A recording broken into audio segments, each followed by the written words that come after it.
नमस्कार दोस्तों, ई two all knowledge अड्डा में आप लोगों का स्वागत है। अभी तक मैंने आपको बहुत से निबंधकारों के निबंधों के बारे में बताया है।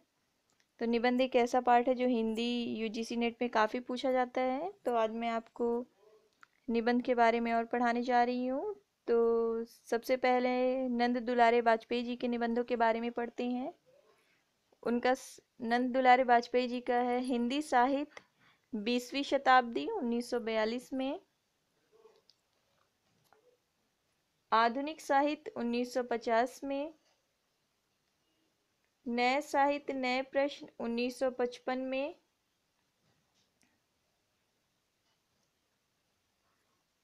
राष्ट्रभाषा की कुछ समस्याएं 1961 में, राष्ट्रीय साहित्य 1965 में,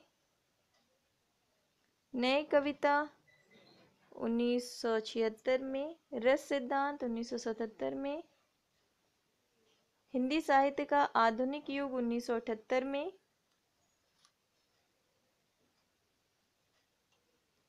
उसके बाद है आधुनिक साहित्य सृजन और समीक्षा 1978 में, रीति और शैली 1979 में। इस तरह नंद दुलारे वाजपेयी जी के सारे निबंधों को मैंने सन के साथ स्क्रीन पे लिख कर दे दिया है, तो आप उसको ध्यान से याद कर लीजिए। इसमें से बहुत क्वेश्चन आते हैं। आगे मैं आपको सुमित्रानंद पंत जी के निबंधों के बारे में बताने जा रही हूँ। तो उनके निबंध देखिए। 60 वर्ष एक रेखांकन 1960 में, 60 वर्ष और निबंध, प्रकृति का आंचल 1907 से 1918 तक, विकास सूत्र और अंतः संघर्ष 1919 से 1935 तक, नव मानवता का स्वप्न 1945 से 1959 तक। तो ये है सुमित्रानंद पंत जी के निबंध। मैं आगे आपको और भी निबंधकारों के निबंधों के बारे में बताने जा रही हूँ, तो आप ध्यान से मेरे वीडियो को देखते रहें, स्क्रीन पे देखते रहें।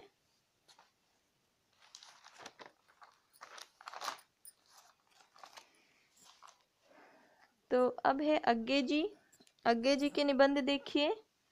इनका निबंध है त्रिशंकु 1945 में। ये इनका पहला निबंध संग्रह है। ये जरूर याद रखिए कि त्रिशंकु किसका है और अज्ञे जी का पहला निबंध संग्रह कौन सा है, वो है त्रिशंकु।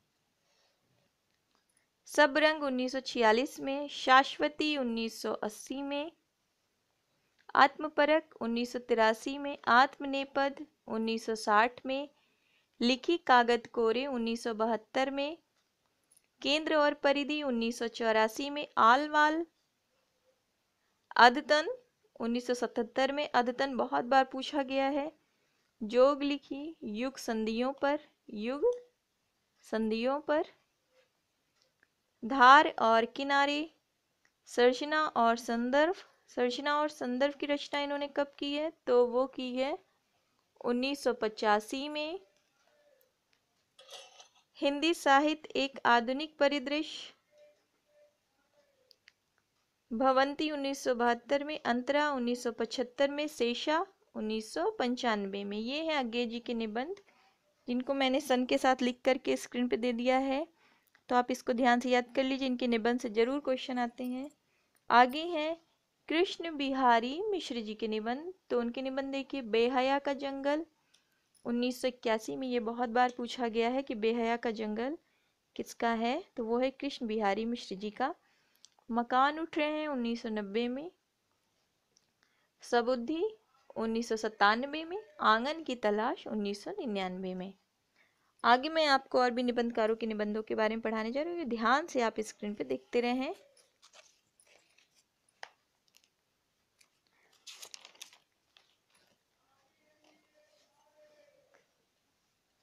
राम वृक्ष बेनीपुरी जी का है माटी की मूर्तें 1941 से 45 तक, वंदे वाणी विनायको 1953 से 54, लाल तारा। राम वृक्ष बेनीपुरी जी के जो भी ये 3 निबंध हैं वो ज़रूर पूछे जाते हैं एग्जाम में, तो आप इनको याद रखिए। अब है ईलाचंद जोशी जी। ईलाचंद जोशी जी के निबंध देखिए। साहित्य सर्जना 1938 में, विवेचना 1943 में, विश्लेषण 1953 में, साहित्य चिंतन 1934 में, देखा परख 1957 में। ये है ईलाचंद जोशी जी के निबंध। इसमें से साहित्य सर्जना, विवेचना, विश्लेषण ये बहुत बार पूछा गया है एग्जाम में, तो आप इसको ध्यान से देख करके याद कर लीजिए। आगे मैं आपको रामधारी सिंह दिनकर जी के निबंधों के बारे में बताने जा रही हूँ। तो इनके निबंध देखिए, माटी की ओर 1946 में, अर्धनारीश्वर 1952 में, रेती के फूल 1954 में, हमारी सांस्कृतिक एकता 1956 में, उजली आग 1956 में, वेणुवन 1958 में, राष्ट्रभाषा और राष्ट्रीय एकता 1958 में, धर्म, नैतिकता और विज्ञान 1959 में, वट पीपल 1961 में, साहित्यमुखी 1968 में, आधुनिकता का बोध 1973 में। ये है रामधारी सिंह दिनकर जी के निबंध। इनके निबंधों में से भी अर्धनारीश्वर, मिट्टी की ओर, रेती के फूल, उजली आग, ये भी इनके निबंध संग्रह जो भी हैं वो बहुत इम्पोर्टेंट हैं। तो आप इनके सारे निबंधों को ध्यान से पढ़ लीजिए, इसमें से ज़रूर पूछा जाता है। आगे मैं आपको और भी निबंधकारों के निबंधों के बारे में बताने जा रही हूँ, तो आप ध्यानपूर्वक देखते रहें स्क्रीन पे। तो अब मैं रामविलास शर्मा जी के निबंधों के बारे में बताने जा रही हूँ। रामविलास शर्मा जी एक ऐसे निबंधकार हैं जिनके निबंध एग्जाम में बहुत आते हैं। इनके निबंध बहुत ही इम्पोर्टेंट हैं, तो आप इनके निबंधों को बहुत ध्यान से पढ़कर याद कर लीजिए। देखिए इनके निबंध कौन कौन से हैं। पहला है प्रगति और परंपरा। इसकी रचना इन्होंने कब की है? 1949 में। साहित्य और संस्कृति 1949 में। भाषा, साहित्य और संस्कृति 1954 में। प्रगतिशील साहित्य की समस्याएं 1954 में। लोक जीवन और साहित्य 1955 में। स्वाधीनता और राष्ट्रीय साहित्य 1956 में।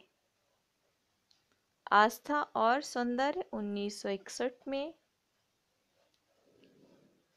साहित्य, स्थायी मूल्य और मूल्यांकन 1968 में। भारतेंदु युग और हिंदी भाषा की विकास परंपरा 1985 में। परंपरा का मूल्यांकन 1981 में। भाषा, युगबोध और कविता 1981 में। कथा विवेचन और गद्य शिल्प 1982 में। विराम चिन्ह 1985 में।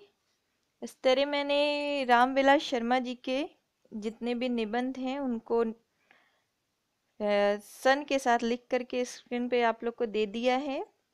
तो इसमें से इनके निबंध कौन कौन से बहुत ज़रूरी हैं, बहुत ज़्यादा महत्वपूर्ण है, जो एग्ज़ाम में पूछे जाते हैं, तो वो देखिए कौन कौन से हैं। सबसे पहले तो है इनका निबंध। देखिए सबसे पहले कौन सा है जो बहुत ज़्यादा पूछा जाता है, वो है प्रगति और परंपरा। ये जरूर पूछा जाता है। साहित्य और संस्कृति, ये भी बहुत पूछा जाता है। प्रगतिशील साहित्य की समस्याएं, ये बहुत बार पूछा गया है, खासकर ऐसे क्वेश्चन में जिसमें आपको मिलाना होगा, सुमेलित करना होगा। 4 निबंधकार दे दिए जाएंगे और फिर 4 निबंध दिए जाएंगे, तो उस तरह के क्वेश्चन में आपको मिलाना होगा। तो इसमें ये प्रगतिशील साहित्य की समस्याएं ज़रूर पूछी जाती है।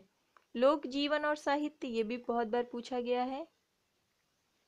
आस्था और सौंदर्य, ये भी बहुत बार आया है।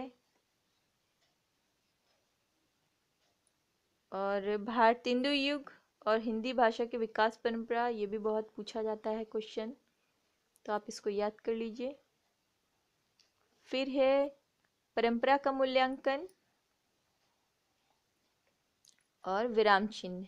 ये इनके बहुत इम्पोर्टेंट निबंध है जो मैंने आपको बताए हैं, ये ज़रूर पूछे जाते हैं, तो आप इनके निबंधों को बहुत ध्यान से पढ़िए। और मेरा वीडियो आपको कैसा लगा कमेंट करिए, ज़्यादा से ज़्यादा शेयर करिए मेरे वीडियो को, ताकि और लोगों को भी हेल्प मिल सके, क्योंकि नेट का एग्ज़ाम बहुत जल्दी ही पास आ रही है उसकी डेट, जो कि 5 नवंबर को होने वाला है। और इस टाइम मैं आपको निबंध पढ़ाई हूँ, तो निबंध बहुत ज़रूरी पार्ट है हिंदी में नेट के लिए। और मेरे वीडियो को ज़्यादा से ज़्यादा शेयर करिए, लाइक करिए, सब्सक्राइब करिए। मेरा वीडियो आप लोग को कैसा लगा निबंध का कमेंट करिए। Thanks for watching E two all knowledge अड्डा।